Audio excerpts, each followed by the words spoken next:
Yes, well, we're going to see that, aren't we, with the voice referendum. When the leader of the opposition called on the Prime Minister to delay the referendum, the Prime Minister said the call for delay was devoid of empathy, which I thought was a peculiar argument to a proposal that you delay the referendum, as Holt did in 1967. They abandoned Menzies' Referendum Act. They didn't hold the referendum in time, and they passed the act again, but in a different form.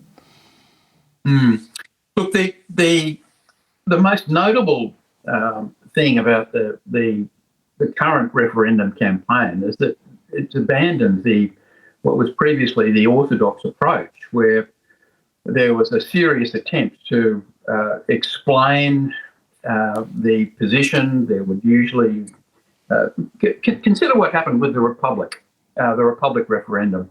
There was a constitutional convention where the issue was argued out. There were delegates from not all, but a wide cross-section of society thrashing out what sort of idea this was, what it would be. Eventually it went down, but that's not the point. The point is there was a serious attempt to examine what would be a very significant change to the Constitution. Now, if we can do it for something like the Republic push, it strikes me as very strange that there was no convention involving the general community for the voice. There was an invited gathering of Indigenous leaders at Uluru, and that there were a series of other gatherings throughout the country involving Indigenous people.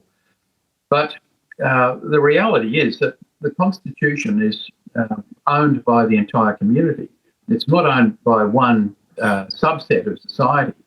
And I think it's very strange that there was no real attempt to take account of the views of the broader community before the wording, the draft wording of this proposed change was unveiled at the Garma Festival last July.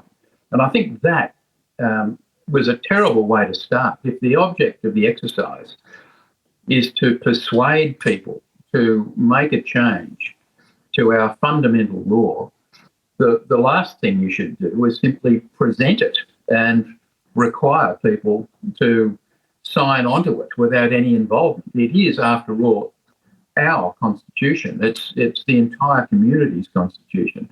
So the procedure was the beginning of the problem. In 2015, an organisation of which I'm convener, Australians for Constitutional Monarchy, we invited the then Prime Minister, Tony Abbott, to deliver the Neville Bonner oration.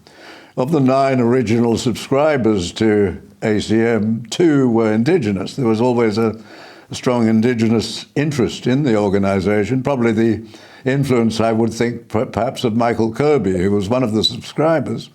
But we had this oration, and at it, Tony Abbott called on ACM. He said, as the fiercest defenders of the Constitution, to support Indigenous recognition in the Constitution. My job was to deliver the vote of thanks. I hadn't seen the text of his speech, but I could see the reaction in the room, and I also agreed with it. And I said that an important thing like constitutional recognition, which has not been granted to any other people in the Constitution, because it just refers to the people, that if this were to be considered, the people should be brought in from the beginning.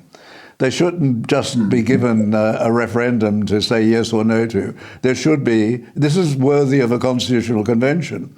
And I think even with this, the voice, which is a special new chapter in the Constitution. We've never had a chapter before, and you can imagine the impact on the High Court judges of having to interpret what is a new chapter. That would be very significant, I would think, for the judges. They would regard it as something very significant and very important, and they would have to give it a very full impact, I would think.